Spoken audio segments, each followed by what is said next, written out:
Espera aí que deu microfonia. Não é problema. Ok?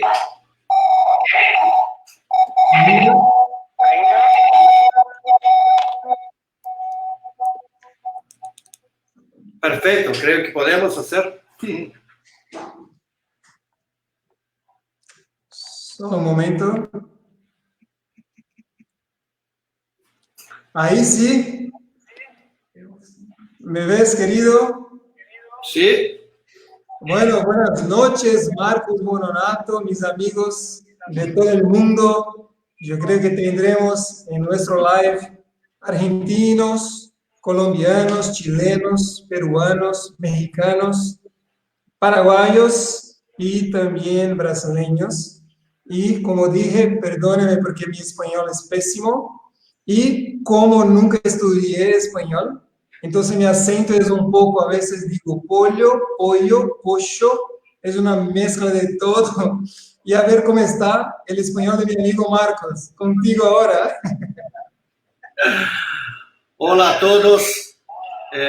Primeiramente, peço desculpa pelo portinhol, pero vou tentar me fazer compreender. No, sí, está perfecto. Bueno, puedes decir a ellos que están con nosotros quién sos, cuál es tu experiencia con serpientes y todo más. Bem, meu nome é Marco Buononato, eu sou biólogo, herpetólogo, trabalho com serpientes há mais de 40 anos. Sou ex-pesquisador do Instituto Butantan de São Paulo, um dos maiores centros de herpetologia do mundo. Trabalhei 13 anos no instituto, desde extração de veneno, comportamento, biologia, fazendo expedições. E minha especialidade agora é osteologia e anatomia. Há cerca de 20 anos, saí do instituto para abrir uma empresa, uma firma particular, uma das primeiras em Brasil a importar répteis como animais de estimação. Esta empresa, esta firma, se manteve durante 15 anos, quando a legislação cambiou, suspendeu a autorização. Então, cerrei esta firma e me dedico hoje a resgate de faunas em hidrelétricas, mais especificamente em la Amazônia e Centro-Oeste. Marcos, yo creo que escucho un poquito de microfonía. Hay que bajar algún, no sé cuál dispositivo, un poquito más bajo. Escute ainda? Escucho algo, pero mejoró bastante, ¿eh? Sí. Bueno, seguimos. Bueno, amigos, muchas gracias por estar con nosotros en nuestro primer live en español para ustedes, o portuñol, como quieran. Y bueno, nuestro tema son serpientes. Entonces, Marcos, te pregunto una pregunta muy importante para nosotros que somos biólogos veterinarios. Claro que son muchas serpientes, géneros, especies, pero ¿podrías intentar hacer un paquete de información para nosotros sobre la temperatura de mantenimiento, la humedad, los cuidados básicos, los terrarios, y se quede tranquilo para utilizar ejemplos de serpientes que quieras? Ok. Bien. Eu creio que entre todos os vertebrados, dos animais de mais fácil manutenção em cativeiro é a serpiente. Possui uma anatomia toda diferenciada, capaz de se adequar a espaços muito pequenos. Isto é devido à sua origem. As serpentes, até que se prove o contrário, eram lagartos varanoides, de la misma família do dragão de Komodo. la familia Varanidae. Estes lagartos sofreram uma modificação aos poucos, foram perdendo as patas e conquistaram o ambiente fossorial. Ou seja, devido à competição, à busca por novos nichos ecológicos, alguns lagartos começaram a se movimentar debaixo das folhas e, consequentemente, quando faziam isto, chamavam a atenção dos predadores. Aqueles mais afortunados eram os que nasciam com as patas pequenas. Quanto menores as patas, menos folhas mexiam, mas tinham chance de sobreviver, de chegar a se reproduzir, e sucessivamente as patas foram ficando cada vez menores, o corpo cada vez mais alongado, até que desapareceram totalmente as patas, houve uma alteração significativa em la visão, em el olfato, em la audição, e estes animais se adaptaram exatamente a viver dentro de pequenos buracos, de pequenas depressões, enrodilhando seu corpo. Então, a manutenção em cativeiro, ela é em relação ao espaço físico, tamanho do espécime, é muito tranquila. Acá em Brasil, há uma legislação específica onde, para se manter uma espécie, por exemplo, de 1 metro, há necessidade de um espaço de comprimento correspondente a quase 3 vezes o comprimento do animal.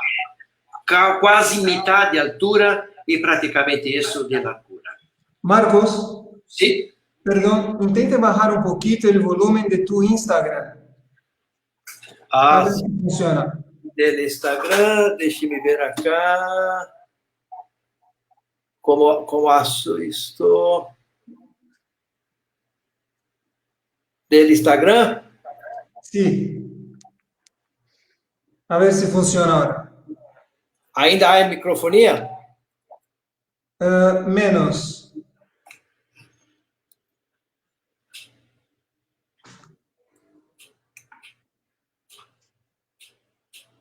Deixe-me ver acá. Sí, no te veo ahora. Ahora sí. Está melhor? Parece que sí, mejoró demasiado. Puedes seguir, discúlpame. ¿Eh? Não. Então, esta determinação é uma determinação legal que necessitamos cumprir. Pero, sobre o ponto de vista prático, não há necessidade de ser tão grande, não? Porque estes animais se adequam facilmente ao tamanho do terrário. A principal característica destes animais, sem dúvida, é a relação entre umidade e principalmente a temperatura. Porque esses animais são animais ectotérmicos, necessitam de calor vindo do ambiente, e, dependendo da espécie, necessitam muito calor. Então, no terrário, temos que ter, basicamente, 2 ambientes. Um ambiente com aquecedor e pouca água, pouca umidade, e, em contraponto, do outro lado, um ambiente com água. Dessa forma, o animal, dependendo do seu estágio de digestão, pode escolher qual é o melhor ponto dentro do recinto para se adequar. A temperatura ideal é em torno de 28 a 32 graus, pero não constante, não em todo o ambiente. Há necessidade de se ter uma variação, exatamente para que o animal possa se acomodar. Normalmente, a parte mais quente não deve ter mais de 40 graus. É muito perigoso acima disso. Mais de 40 graus para uma espécie normal, que não é do deserto, é o recomendado máximo para a parte de calor. E a parte de água, o suficiente para que o animal possa mergulhar todo o seu corpo dentro dele.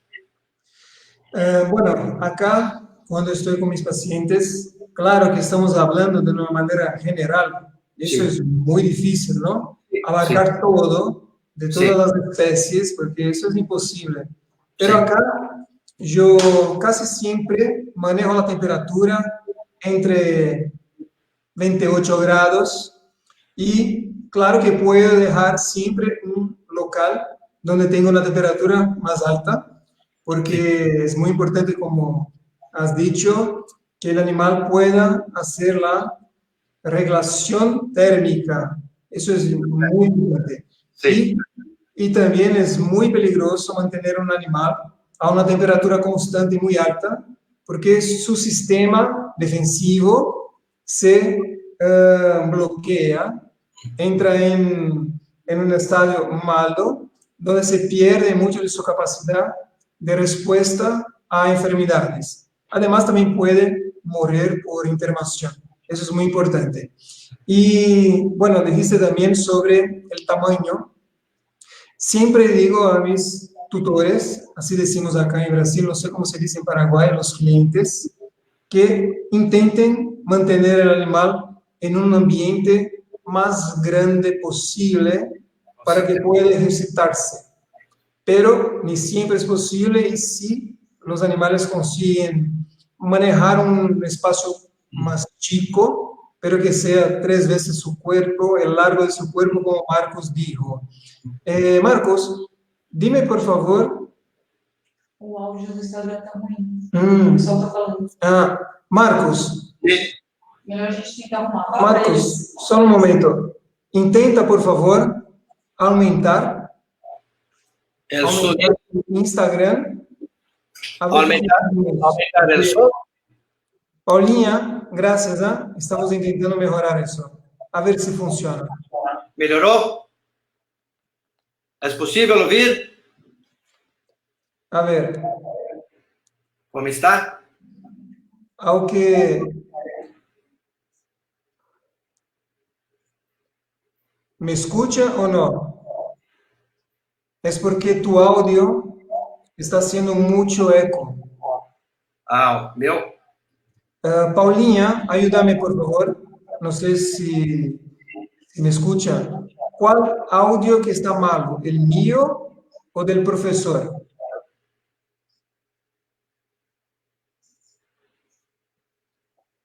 ¿Ahora se escucha bien? Marcos, hable Sí. algo para que ellos nos ayuden, por favor. Ok.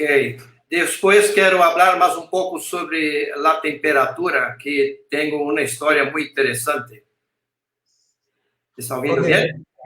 ¿Han escuchado el audio del profesor Marcos?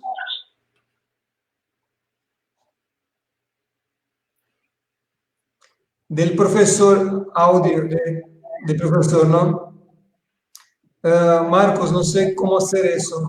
Hay que tal vez el micrófono o sacar el sonido de la computadora. Deixe-me ver, só se colocar no microfone em meu celular, será que consigo? Será? Ou no microfone, em meu celular? Intente. Vamos a ver. Deixe-me ver acá. Paulinha y amigos, gracias. Discúlpenos, pero es complicado. Cuando estamos haciendo de lejos la transmisión y todo es muy complicado. Perdona.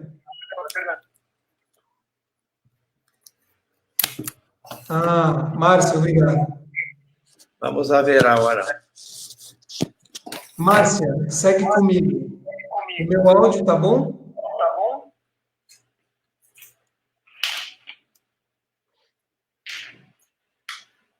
Marcos, Agora, vê se melhorou. Compreende? Será que está melhor? Alô? ¿se escucha mejor del profesor Marcos? Conectei agora o microfone.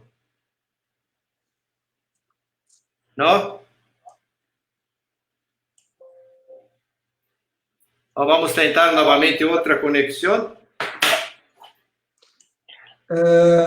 Marcos, baje abaixa o volume. Ah, o seu tá perfeito agora. Marcos, mantenha assim, tá? Ok, tranquilo. Bueno, ¿y mi audio funciona o no?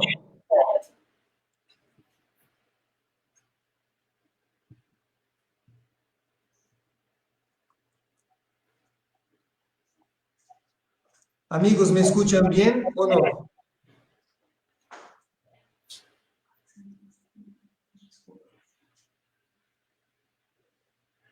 O meu áudio está dando retorno lá para o Marcos.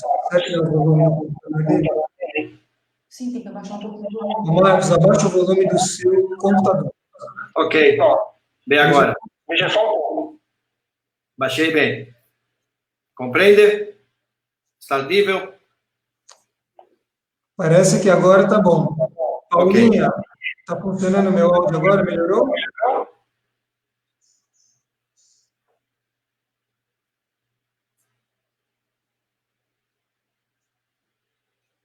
Me escuta melhor agora? Sim. Não.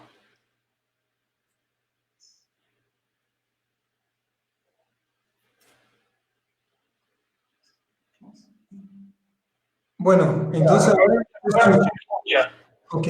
Y perdóname porque no estoy Nosotros todos como de cuarentena. Estamos intentando hacer eso solos. Es complicado. né? Vamos mejorando. Marcos, entonces empezamos de una manera los tips que les dimos sobre la radio.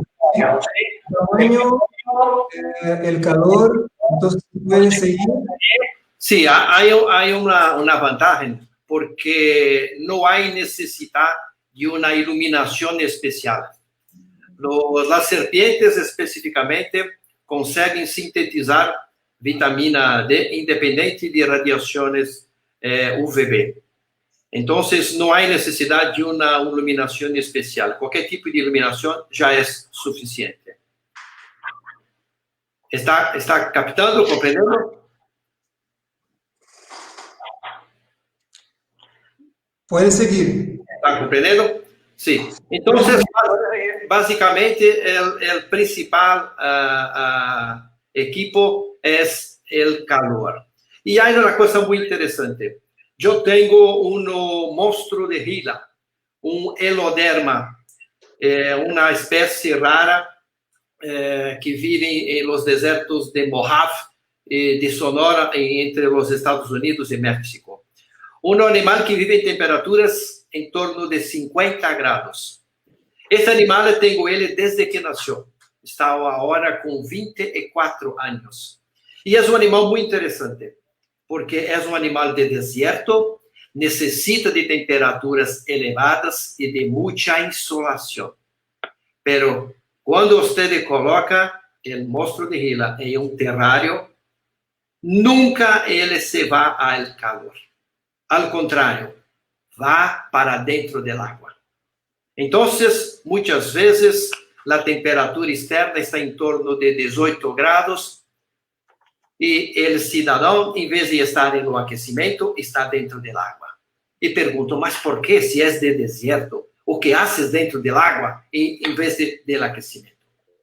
Acontece que los animales no están adaptados a vivir en terrários. Vivem em natureza. Em natureza, onde vive o monstro de Gila, não há fuentes de água capazes de bajar tanto a temperatura. Pero há fontes de calor capazes de matá-lo. Então, a informação genética que o animal tem é de que, mesmo estando aparentemente com frio, não vai buscar calor. Porque sabe que não há necessidade de se resfriar. Então, é uma coisa interessante, porque com as serpentes ocorre o mesmo. Se você tiver um aquecedor, e este aquecedor estiver muito caliente, a serpente vai se posicionar e não vai sair de lá, a ponto de se queimar. E por que o animal não se evade do calor? Porque em la natureza não há essas condições. o animal não tem a informação de que necessita sair, porque vai aquecer demasiado. Então, são informações que nós necessitamos compreender, porque muitas vezes a espécie não se comporta como esperamos que vai se comportar. E isso ocorre muito em relação ao aquecimento. Y esa información es muy importante porque es mejor. Porque, además de esa información genética que está en su DNA, Sí, puedo quedarme frío, tengo que buscar un fuente de calor. También las serpientes tienen una información, entre comillas, la información de dolor de otra manera. Entonces, son dos cosas. Esa información y la sensibilidad es distinta. Nosotros, de los mamíferos, Más de necesitar calor. eso se queda allí por mucho tiempo, y la roca, sí. El calor está con 50 grados se quedan pegados, a veces y nosotros no fuimos para poder, tenemos con quemaduras y a veces tenemos que descolar, pegar unidades de la lámpara. Es muy interesante. Sí, no es un aquecimiento, es una churrasquera. También sobre el manejo que se hace animales, porque y sos biólogos. Quería saber sobre la utilización del gancho de los exámenes que ustedes han usado. Por favor. Sí. La estructura ósea de una serpiente es compuesta con más de 800 ossos. Solamente la cabeza tiene cerca de 45 huesos.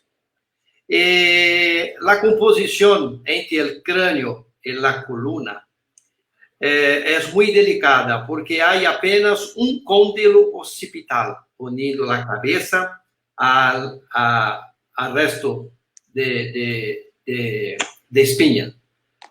Esto hace com que seja uma região muito delicada.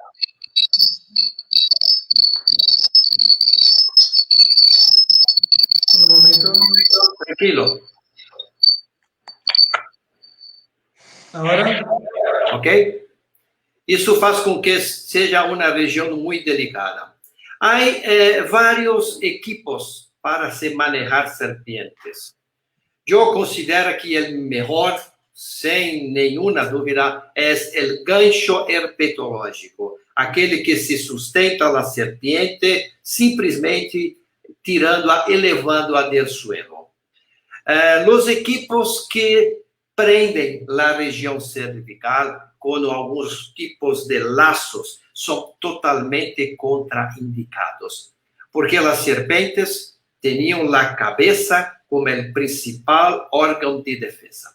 A partir do momento que esta região se encontra presa, se encontra segura, o animal tenta soltar. E isso faz com que esta movimentação, inclusive do corpo, possa afetar significativamente o côndilo occipital. Há muitos outros equipos, como, por exemplo, de pinças herpetológicas mecânicas que seguram o animal. O problema deste tipo de equipo é que muitas vezes as pessoas não conseguem dosar, conter a força que está aplicando no animal. Devemos lembrar que as serpientes não apresentam nenhum tipo de estrutura óssea ventral, não há proteção, somente as vértebras e as costelas. Então, as costelas acabam sendo muito delicadas para a utilização em este tipo de pinça. Recapitulando, considero que o gancho herpetológico somente para levantar e para cambiar o animal de local seja o mais indicado. Evidentemente, tudo vai depender da finalidade pela qual o animal está sendo mantido. Se é para exibição, se é para extração de veneno, se é para algum tipo de pesquisa com introdução de algum tipo de medicamento. Então, dependendo do tipo de finalidade, se faz necessário um tipo diferente de contenção.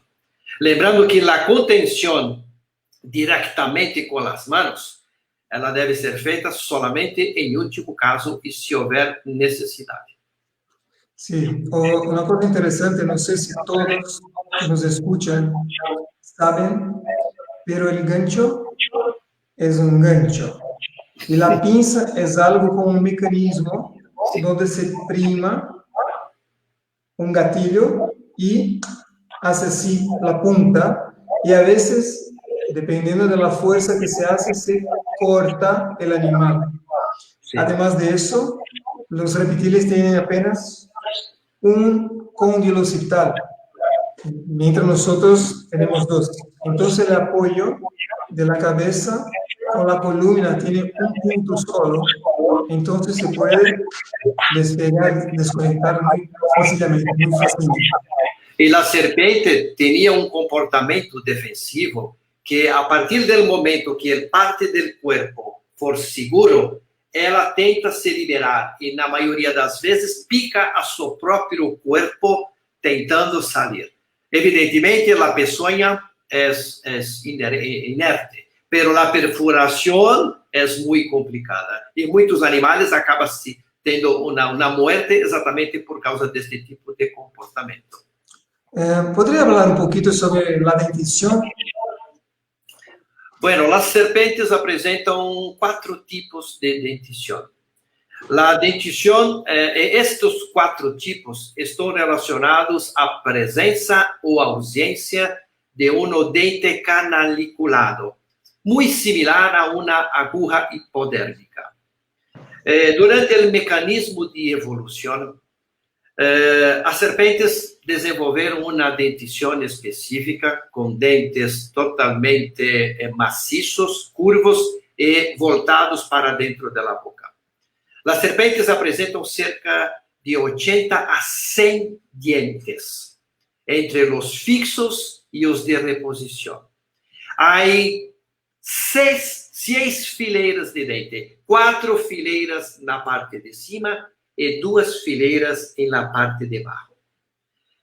Em la dentição áglifa, todos esses dentes se prestam simplesmente para segurar a presa e, através de movimentação muscular, cambiá-lo para dentro da boca, do esôfago. Este tipo de dentição não está conectado a nenhum tipo de glândula específica de produção de toxina.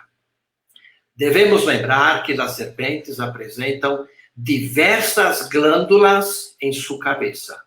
Glândulas que produzem muco para lubrificação, né, de seu trato digestivo anterior, para que o alimento desça mais fácil.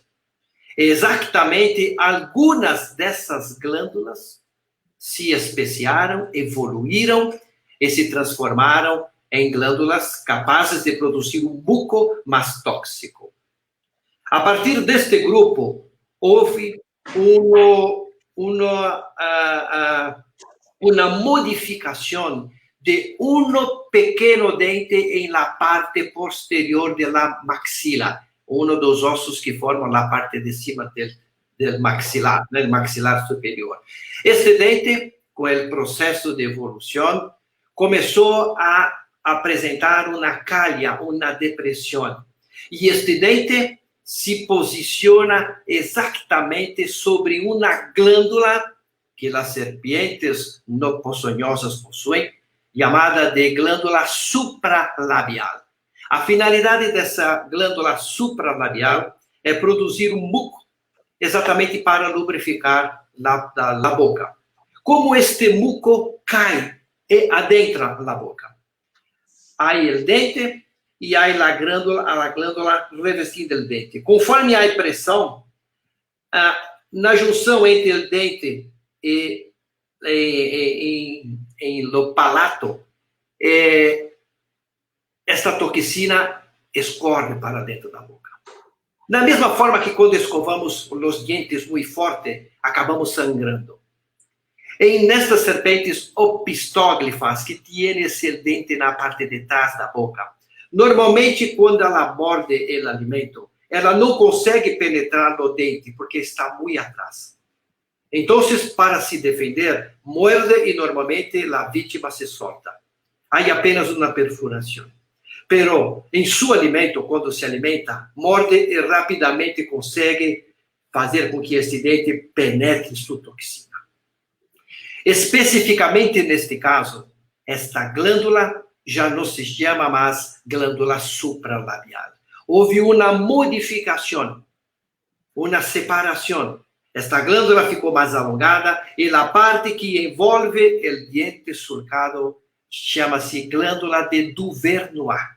E esta glândula já produz uma secreção que em algumas espécies se assemelha ao veneno botrópico do cascavel. Inclusive, acá em Brasil, há 2 óbitos com uma serpente que é considerada no poçonhosa. Então, teremos as áglifas, sem nenhum tipo de dente ligado à glândula, as opistóglifas, com este dente na parte posterior, e aí, durante o processo evolutivo, algumas opistóglifas começaram a ter uma redução gradativa do maxilar. Começou a ficar pequeno. Os dentes anteriores, que não eram surcados, que eram maciços, desapareceram. E esse dente lá atrás acabou ficando posicionado e ocupando somente um pequenino maxilar. O nome do osso é maxila. Durante este mecanismo de evolução, a calha também se fechou. Era uma calha e acabou se fechando como se fosse realmente uma cânula de agulha hipodérmica. Neste tipo de dentição, onde há uma maxila pequena, um dente pequeno, canaliculado, fixo, é chamado de proteróglifo. Este tipo de dentição é característico das cobras corais, das najas, das cobras reis, das serpentes e lapines. Depois, a partir também de uma serpente opistóglifa, houve uma modificação paralela, de onde o maxila também se reduziu, pero o dente passou a ser muito agrandado.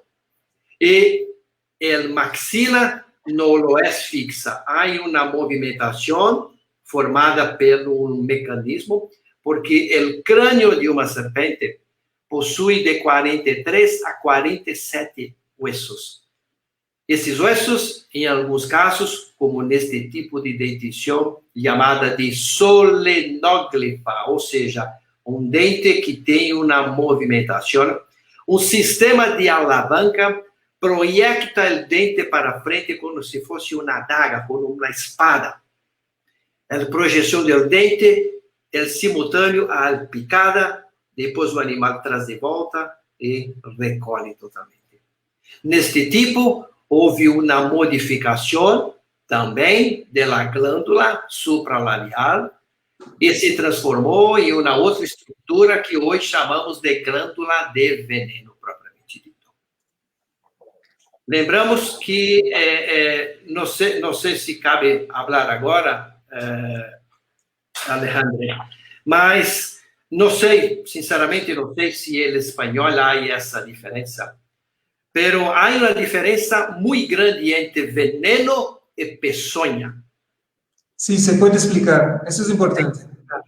Veneno é uma substância normalmente química capaz de causar injúria, né? Ou seja, uma substância tóxica.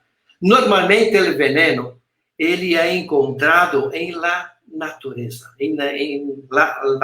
natureza, ok? Normalmente são químicos. Já a peçonha é um produto tóxico de origem biológica, ou seja, é produzido por uma glândula específica dentro do animal. Então, no es correcto se decir la serpiente venenosa, porque ela produz a toxina. Então, o nome correto é ponzoñosa, as serpentes ponzoñosas, aquelas que possuem peçonha. Há animais venenosos e há animais peçonhentos. Qual é a diferenciação? Vamos a um exemplo clássico do animal venenoso. Aquelas pequenas ranas que vivem em la floresta se alimentam de pequenas formigas venenosas. Estas formigas venenosas se alimentam de algumas plantas que possuem veneno, alcaloides. E esse veneno veio de onde? Veio de la tierra tirada por suas raízes. Então, na verdade, o veneno de la rana não foi ela que produziu. Veio de seu alimento. A pequena hormiga venenosa não foi ela que produziu o veneno, veio de seu alimento. E a planta venenosa tirou da terra. Portanto, se eu tenho uma rana venenosa e sua alimentação for alterada com uma hormiga que não tem veneno, a rana deixa de ser venenosa. O animal ponzoñoso não depende de sua alimentação. Ele produz seu veneno. Embora necessite de uma alimentação adequada para que tenha todos os componentes para a produção. Portanto, veneno é uma coisa e peçonha é outra coisa. Una parte, Estou me fazendo compreender? no, sí, se comprende, sí, claro. Y todos saben que nosotros somos brasileños, estamos amablemente intentando hablar español, pero yo sé que es pésimo, pero intentamos. Una cosa muy importante sobre la cabeza, los huesos de las serpientes, que tú habías dicho, es que para nosotros veterinarios, a veces recibo animales de otros colegas donde el dueño, el tutor, se queja que el animal está fracturado, totalmente fracturado. Entonces, una información muy importante para nosotros veterinarios es que el cráneo de las serpientes es un cráneo cinético, donde se mueve, por eso abre su boca tan grande, tan larga así, porque su cráneo tiene unas ligaciones entre los huesos. Entonces, cuando tú haces placa, no significa que el animal está todo fracturado. Sí, hay que saber la anatomía de un animal que está bien y uno que fue atropellado o cosas así. Me gustaría mucho saber tu opinión o tu información sobre un aspecto evolutivo de las serpientes, porque nosotros sabemos que la serpiente era un anfibio que miraba para la tierra, un pez que miraba para la tierra y decía, quería tanto estar en la tierra, pero no conseguía, porque dependía del agua. Después, las ranas, los anfibios, empezaron a utilizar un poquito la tierra, pero siempre dependiendo muchísimo de agua. Entonces, ahora es contigo. Algo evolutivo sobre la conquista de la tierra, la excreción de ácido úrico, Sí. una piel con queratina, ahí es contigo. Sim. Bom, escuto muitas vezes quando hablamos de evolução, as pessoas perguntam, seguindo o caminho evolutivo de los vertebrados, temos os peces, depois os anfibios e depois os réptiles. Se observarmos, veremos que os peces possuem escamas protegendo o corpo, revestindo o corpo. Os anfibios não apresentam nada. E os réptiles voltaram a ter escamas protegendo o corpo. Pero, como é o sentido de evolução? Tinha uma estrutura, depois ela se perde e depois ela retorna. O que se passa é que a composição, a estrutura, a morfologia, né? A estrutura de uma escama de um pez é diferente da estrutura da escama de uma serpiente. conforme os peces deixaram a água,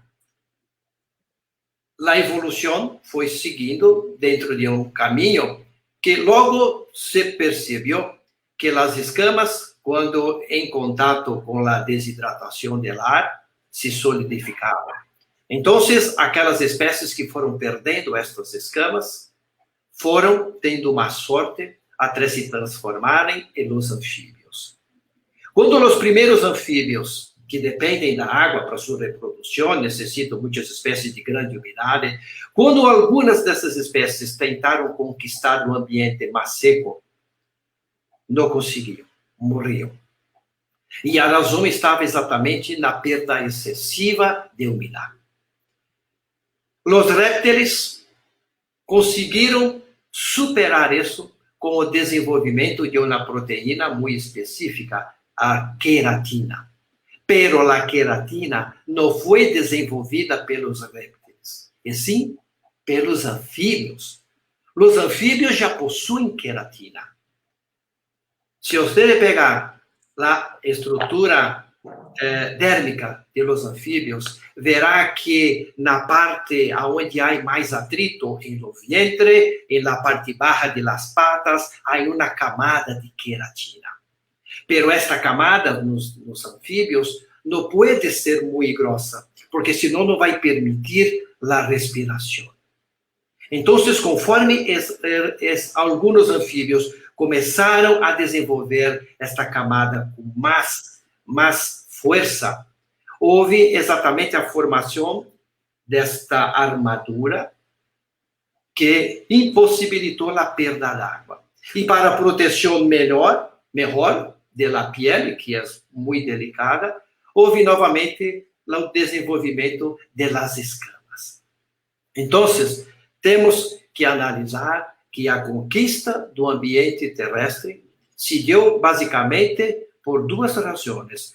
Pelo desenvolvimento de um equipo que possibilitou com que o animal não perdesse água, não transpirasse excessivamente, e também devido a seu tipo de reprodução. Os répteis foram os primeiros vertebrados a inventar o aquário. O huevo nada mais é do que o huevo de galinha, digamos assim, de galinha, não? Nada mais é do que um aquário. Até os anfíbios, peces e anfíbios, normalmente eles colocavam seu huevo na água. Os répteis foram os primeiros a colocar a água dentro de seu ovo. E com isso podia levar este ovo para se desenvolver em la terra.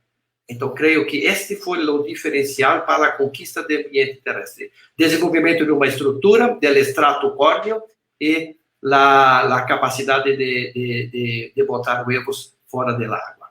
Era isso? Sí, eso es muy importante. Y el ahorro de agua.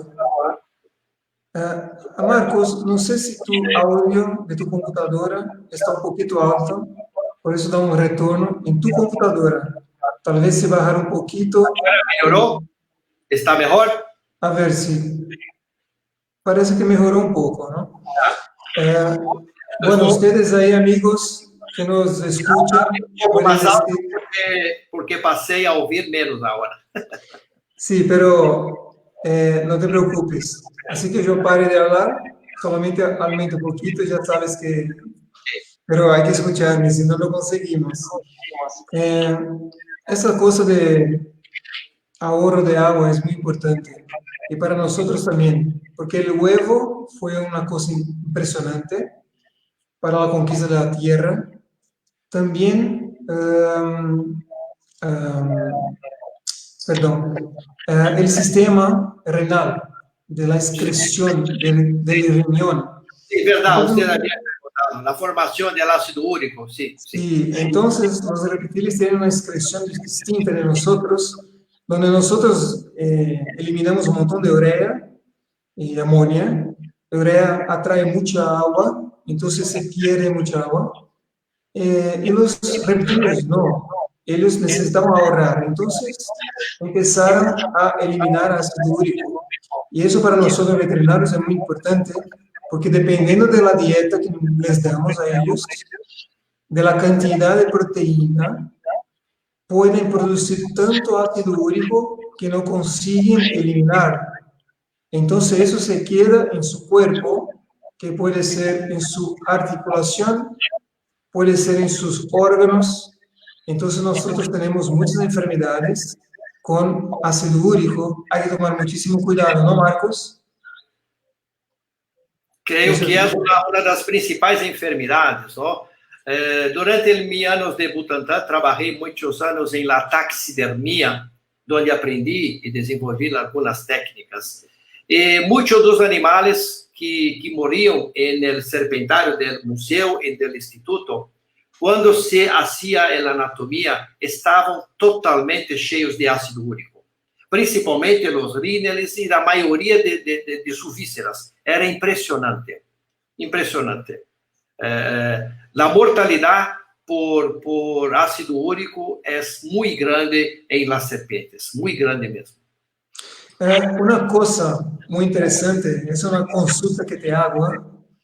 Nosotros siempre utilizamos equidices y disequidices. Equidices que consigue cambiar su piel y disequidices cuando lo consigue.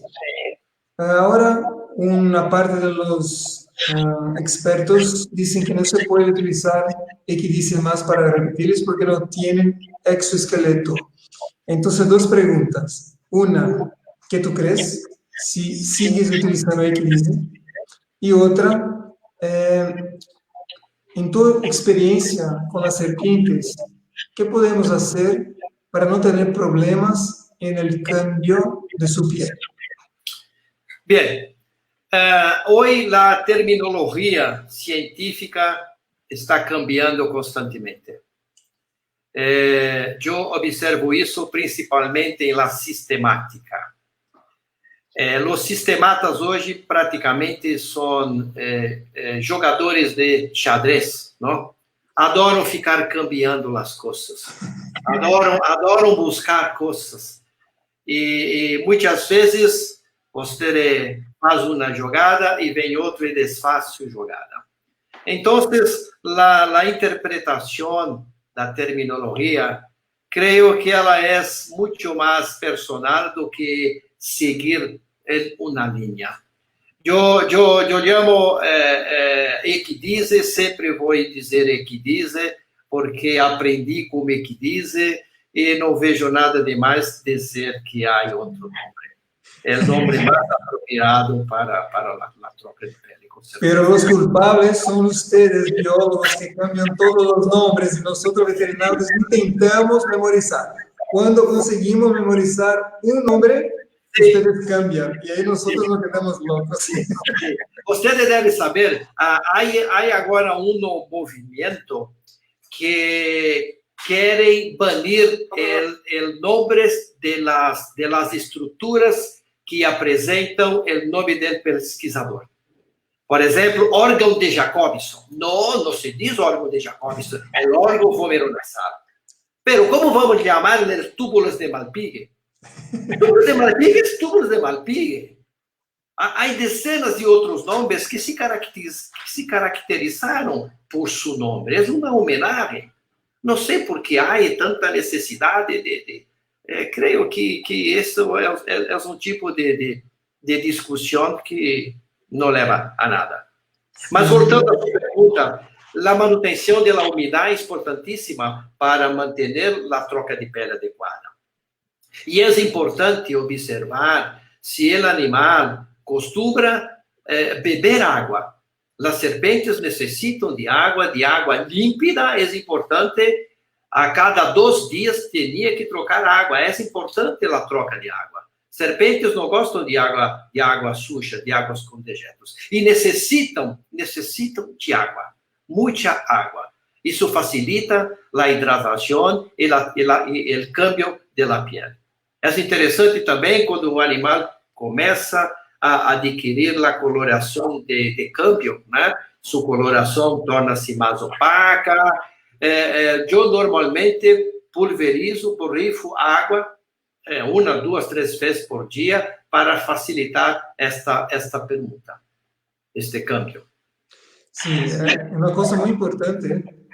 Es interesante cómo nosotros, veterinarios, podemos trabajar muy bien con biólogos. Yo veo algunos grupos que tienen un celo contra alguien en una clase. Eso es una tontería, eso es una estupidez, porque cuando trabajamos en conjunto, Sí, tenemos un equipo que funciona muy bien.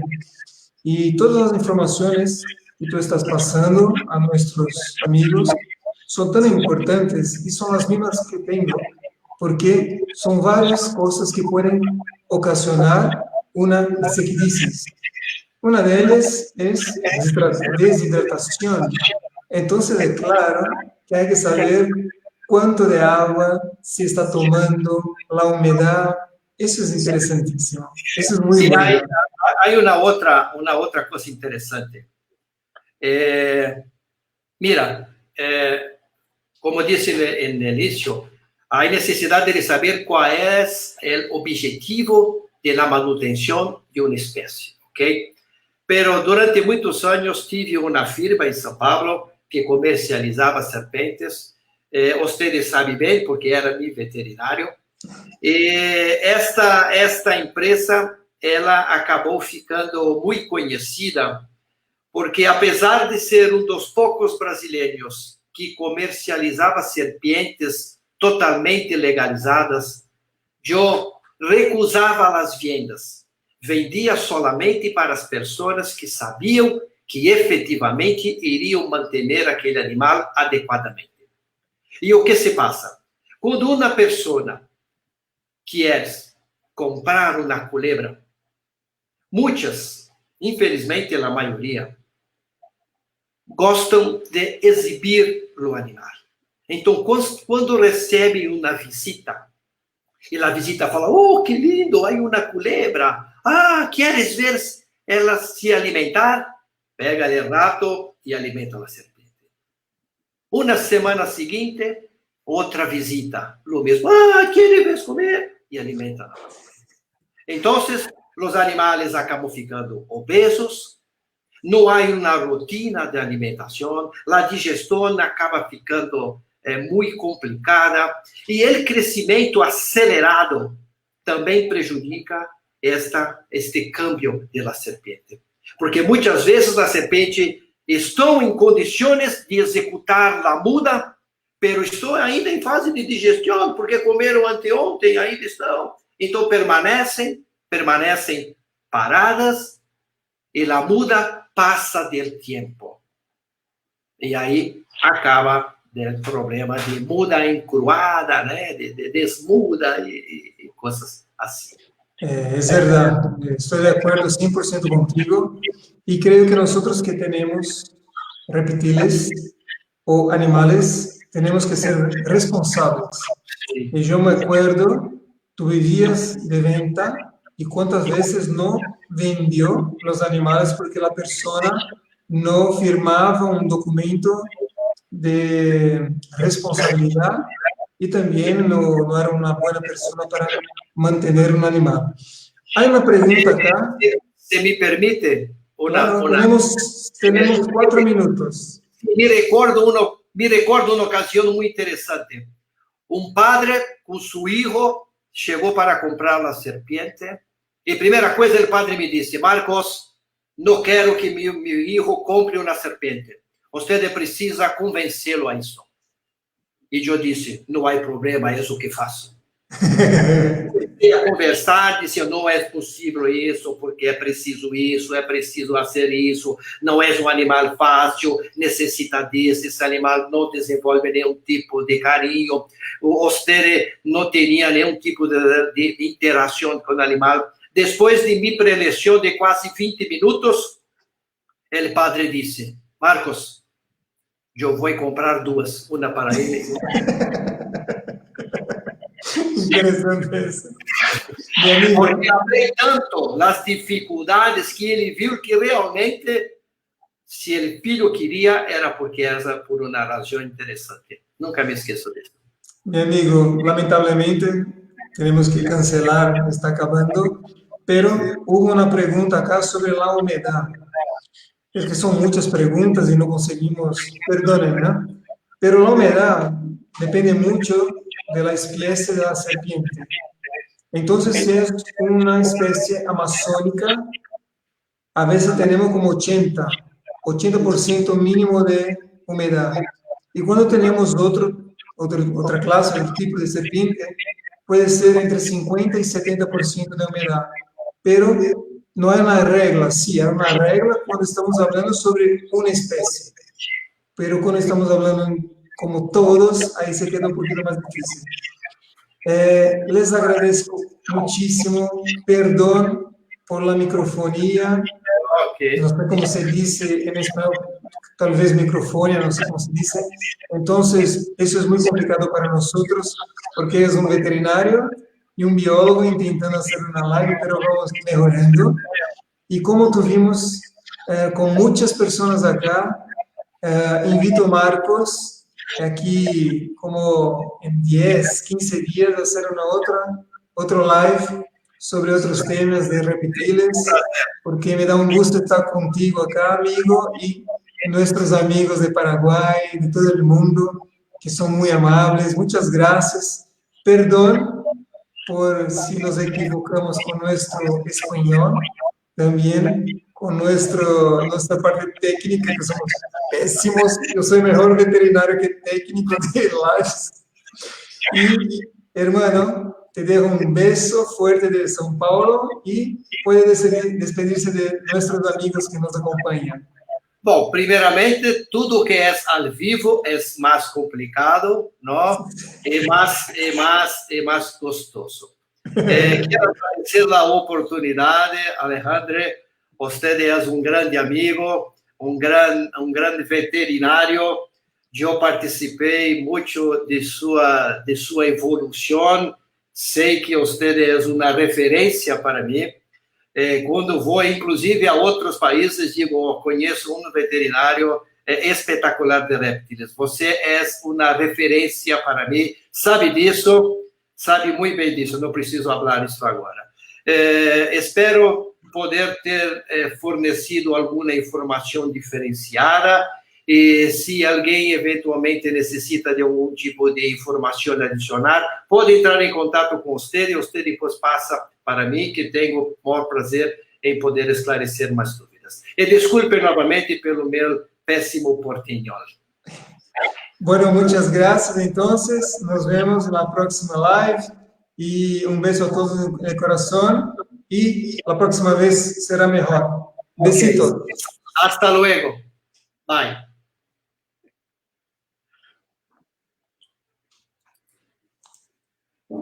Bom.